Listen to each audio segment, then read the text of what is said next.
Guys, প্রথমে এই TikTok ভিডিওটা দেখো, তারপর ফানি কমেন্টগুলো পড়া হবে। Let's go. अच्छा। Oh my god!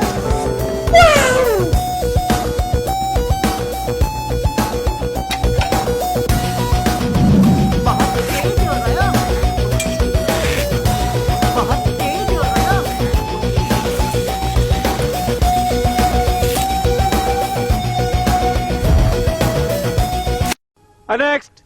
तो चलिए शुरू करते हैं। আলাদা লাইলা কাদেরি সাহেব নারায়ণগঞ্জি হজ করতে গেছে মামুন, প্রভাব পড়লো লাইলা আপুর উপর। আলহামদুলিল্লাহ। কি দরকার ছিল জান্নাত থেকে পালিয়ে আসার? লাইলা খালায় জান্নাতের উদ্দেশ্যে রওনা দিছে। হা হা হা হা।